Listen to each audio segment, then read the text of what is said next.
Hi guys, Amy here. Just checking in with some final comments to wrap up our discussion from week 4, the comparing visuals discussion last week.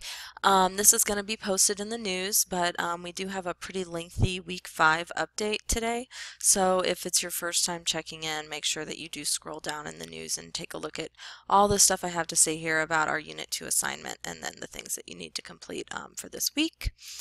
Okay, so getting into the discussion from last week, week 4, comparing visuals, I think that this was kind of a fun one. I would say for the whole semester, this was probably the most enjoyable discussion for me thus far. And I think that's a sentiment that I noticed a lot of you echoing in your reflections, especially. So I want to focus on that in my comments today, and then also talk about how some of the things you talked about throughout the week can apply to your major essay for this unit, which is the campaign analysis blog. All right, well, I'll just start by highlighting a few of the stronger comment threads that I saw throughout the week. I did mention in my midweek comments that I thought you guys were pushing the discussion in several really interesting directions through the comments that you had already provided at that point. And I was glad to see that that just continued throughout the rest of the week, and there were some really cool kind of enlightening moments going on in the comments that you guys were providing as you converse back and forth with each other, and then a lot of really good kind of summary wrap up synthesis, bringing it all together, reflections at the end of the week, as we saw, and as I will talk about here too. Okay, so just to start with those comments that I thought were particularly strong, I'm really just going to highlight a couple of discussion threads that were going on. It's kind of hard to pull out comments out of context because usually they're part of a larger conversation. And so I did see several really good discussions happening, as I mentioned in my midweek comments, but a couple that I wanted to specifically highlight today. Cassandra's was one. There was some really good back and forth going on very early in the week, particularly between Cassandra and Jason, and you can see they're talking here back and forth. Nicole weighed in a little bit later, but I thought still definitely was talking about some specific examples in the ads, and then Tabitha, of course, was in there as well. And then Cassandra came back to Tabitha too, and then kind of just kept it really going as even more people weighed in. So this was one that was just very in-depth, and I thought brought up a lot of really good points, from the use of color to the particular details like the windmill and what the effect of those were. There was a really in-depth discussion here of the windmills in particular. Some good questions being asked as how we can tie this to an overall evaluation of the ad. Was it effective or not, or could it have been more effective? And then a good engagement from the original author of the thread, kind of checking in with all those comments that she had received, even here. So we have some really good questions being asked about the particular effects using that vocabulary of logos, pathos, and ethos, which I want to talk about more in just a little bit. But then the original author, as I said before, just coming in and answering the questions and providing a much more in-depth analysis than would have come from just the original post itself. So that I thought was a really good conversation, and also a good way for this writer to wrap things up at the end of the week. Another one that I thought was a particularly effective discussion overall was the conversation that kind of took place following Hillary's original thread here. So Hillary's original post brought up some good ideas about kind of the emotional effects of the different ads, and then we got some really good comments. For some reason, whoever was commenting on Hillary's post was just really on today. So we have some really good questions, specific things like the language choices in the particular ads, and then down here talking about ethos and trust and tying that into an overall evaluation of the ad, as well as specific details like music and strategic images, and then the original author coming back and talking specifically about the things that were brought up in those comments, and then the conversation just kind of keeping going. So if any of you are looking for some interesting talking points, or if you want to see further what people have to say about the effects of the ads and specific details and how those effects were achieved, and you haven't taken a look at Hillary's thread yet, I would go ahead and do that, because I did think that the ones we saw here from Phoebe, Sophia, Daniel, and then of course Hillary's responses to those were some of the more effective throughout the week. And then right after that, following up, I thought that Kendall's post also kind of resulted in an effective discussion, even though it wasn't as long or didn't include as many people. We had some interesting points about specific details here, again from Cassandra, and then a response from Kendall, and then Cassandra came back.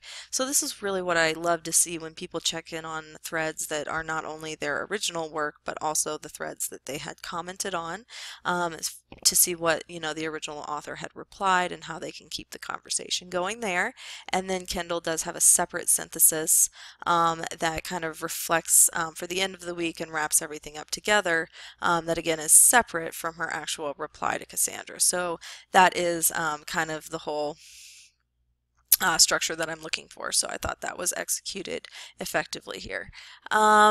And then, you know, I don't want to shortchange anybody. I did think there were a lot of really strong comments and replies going on throughout the week. But those were just the ones that I really noticed were kind of a lot of good stuff in a very short space. So I wanted to highlight those. And then, as I said, I was really pleased to see what you guys were saying in your reflections at the end of the week. And so I wanted to pull out some examples that I thought were especially insightful. And I also am going to try to tie these into what you're supposed to be doing when you draft your campaign analysis essay for this unit.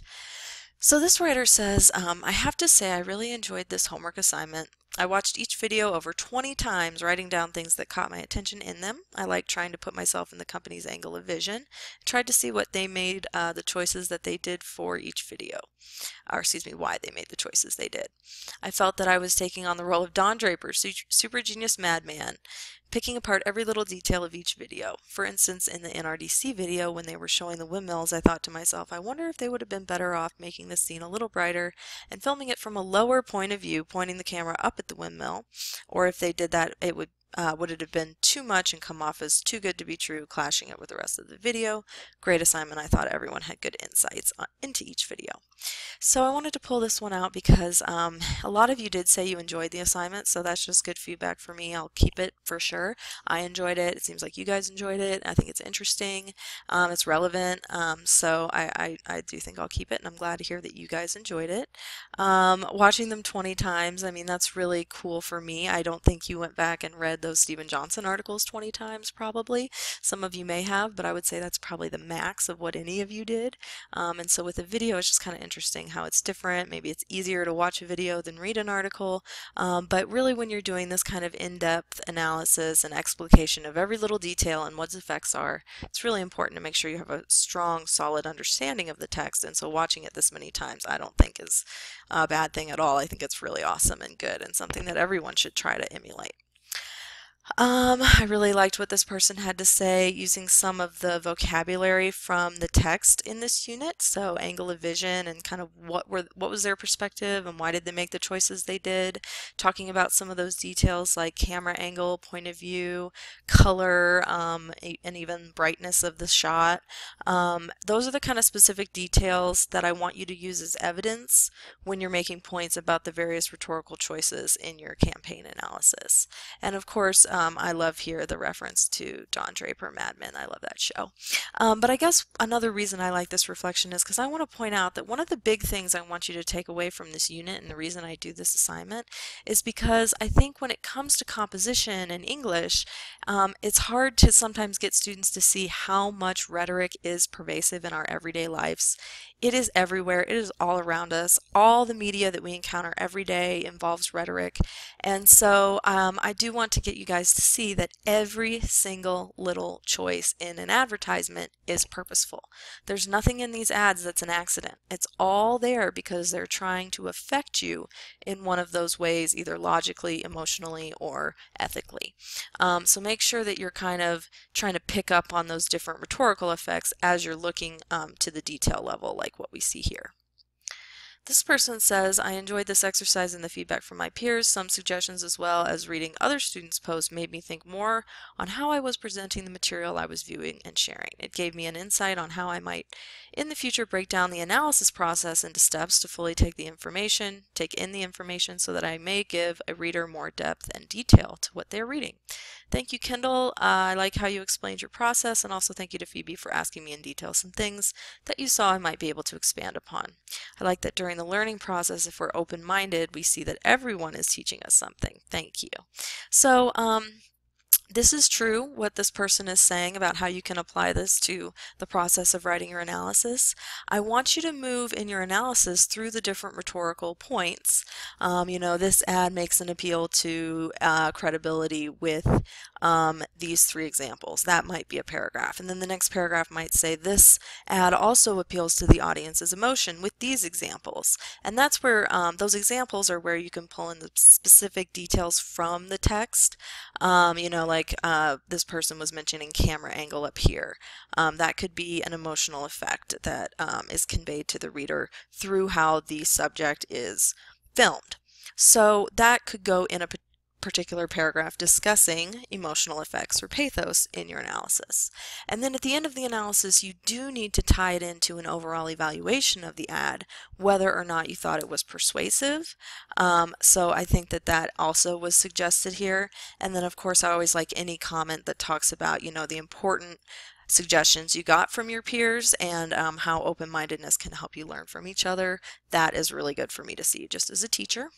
And then this assignment opened up my eyes to new aspects of how powerful images can be. I've never taken the time to analyze them before, and I feel like I have the right tools to be an educated viewer now. I got 2 responses on my original post, one more critical than the other, and it was helpful to see my analysis from 2 new sets of eyes. I realized what I did well and how I can improve both my description of the images and my analysis of its appeal to logos, ethos, and pathos. I'm excited to make the transition from an objective writing assignment to a more opinionated one and find which strategy appeals to me the most. Okay, so a couple of really good things here. I really just am proud to hear this. Like I said, I just want you guys to see the deliberate choices being made in the media all around us. And if I can help you be a more educated viewer in your lives in general, then I will feel like I've done my job as a teacher. So I was really glad to see this here. I also like that this person specifically reflected on what they need to improve upon for their actual essay that they write, and then also specifically mention those vocabulary terms from the text that I keep talking about. And then I just agree, it's always fun to get to add some opinion in there. I, of course, think it's important to be able to write an objective summary, or I wouldn't have had you do it, but then it's always more interesting when we get into discussing things that you guys actually get to kind of be yourselves and share some of yourselves with. So I do enjoy this assignment as well.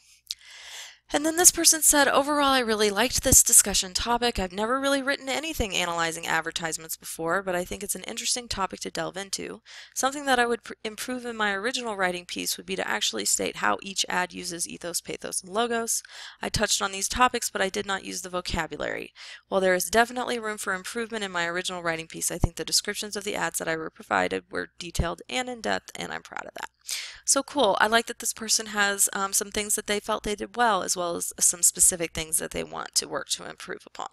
And just a very important lesson here, I do want you to specifically use these vocabulary words when you're writing your essay. Like I said, you're going to structure your paragraphs around these rhetorical points. And so, you may have a topic sentence for each paragraph that mentions these words: ethos or ethics or credibility, pathos or emotion, logos or logic or reason. So make sure that you do use the vocabulary, even if it feels like you're discussing it. I'm going to be grading you based on your understanding of these concepts, and so I want to see you use the words correctly. Okay, so again, just thanks for all the thoughtful and in-depth feedback in the comments and reflections throughout the week. I think this was, again, one of our more successful discussions, and so I appreciate all your hard work and encourage you to keep it up as we move through the second half of our semester. Thank you.